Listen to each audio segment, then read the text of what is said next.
संतोष देशमुख हत्या प्रकरणामध्ये सातत्याने आरोप होत असलेले राज्याचे मंत्री धनंजय मुंडे यांनी भगवानगड गाठले आणि भगवानगडावर दर्शन घेऊन त्या ठिकाणी नामदेव शास्त्री यांनी त्यांची पाठराखण केली। केवळ पाठराखण नाही तर भगवानगड धनंजय मुंडे यांच्यासोबत उभा आहे आणि हे सांगत असताना संतोष देशमुख हत्या प्रकरणाचा सुद्धा उल्लेख झाला।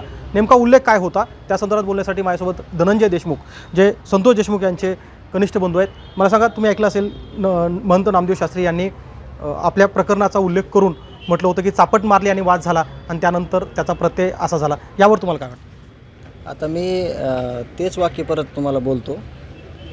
त्या आरोपींनी ज्या चापट मारली, म्हणजे त्या आरोपीला जे चापट मारल्याचा आरोप केला, ठीक आहे, चापट मारली असं आपण गृहीत धरू। त्यांनी काय केलं पुढं? एका निष्पाप माणसाचा खून केला। मग त्या आरोपी हे कोणी बघितलं आहे का आत्तापर्यंत की त्या चापट मारलेल्या आरोपीवर किती गुन्हे आहेत? 3, 4, 5, 10, 22पर्यंत हायेस्ट गुन्हे आहेत त्या लोकांवर। त्यांनी एका चापटीचा मोबदला म्हणून त्यांनी भावाचा खून केला। आम्ही 10 चापटा मारून घेतले असते आम्हाला, जे आम्हाला असे जे म्हणजे वाटत होतं आम्हाला, म्हणजे वाटलं असतं आम्हाला की हे मारणार आहेत, तर आम्ही म्हणलं असतं 10 चापटा मारा आम्हाला एका बदल्यात। पण आम्ही तसं न करता आम्ही विश्वास ठेवला त्यांच्यावर, पोलीस प्रशासनाला बोलवलं, त्यांना घेऊन जायला सांगितलं। आणि ते जर म्हणतायत की एका चापटीच्या त्यांना म्हणजे त्यांचं मानसिकता नाही राहिली, तर आज आमची मानसिकता काय असेल हे सगळं समाज बघतोय, तुम्ही सगळे बघतात, तर त्याचं पण उत्तर कोणीतरी दिलं पाहिजे की आमची मानसिकता काय असेल। पण आता आमची मानसिकता काय असेल म्हणजे आम्हाला विश्वास आहे राज्याचे मुख्यमंत्री, राज्याचे उपमुख्यमंत्री यांच्यावर। त्यांनी दिलेले शब्द आहेत की आरोपींना फाशी होणार आणि आम्ही त्याच मार्गाने न्याय घेणार आहे। आमची मानसिकता ही आहे।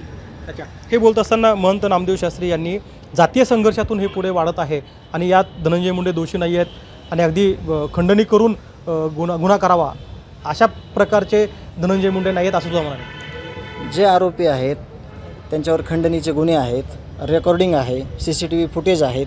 आणि राहिला विषय की म्हणजे ह्याचा संबंधीचा मारहाणीचा, तर एक चापटच्या बदल्यामध्ये तुम्ही जर खून करायची मानसिकता तुमची आहे, तर तुमची काय मानसिकता आहे समाजाच्या? तुम्ही समाजाचं काही देणं लागत नाहीत हे तर स्पष्ट झालं याच्यातून। पण अत्यंत चुकीच्या पद्धतीनं अशी जर मानसिकता कोणी केली तर दिवसा मुडदे पडतील, चालू होईल।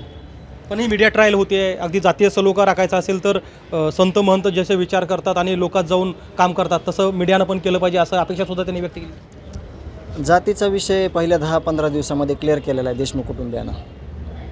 परत परत परत परत तीच गोष्ट जर मी बोलत राहिलो तर मला पण काहीतरी वाटेल की तेच का बोलतो मी। जातीचा विषय काहीच नाही। 18 पगड जातीतील लोक या न्यायाच्या भूमिकेत आहेत, लोकप्रतिनिधी न्यायाच्या भूमिकेत आहेत, सर्व समाज न्यायाच्या भूमिकेत आहे।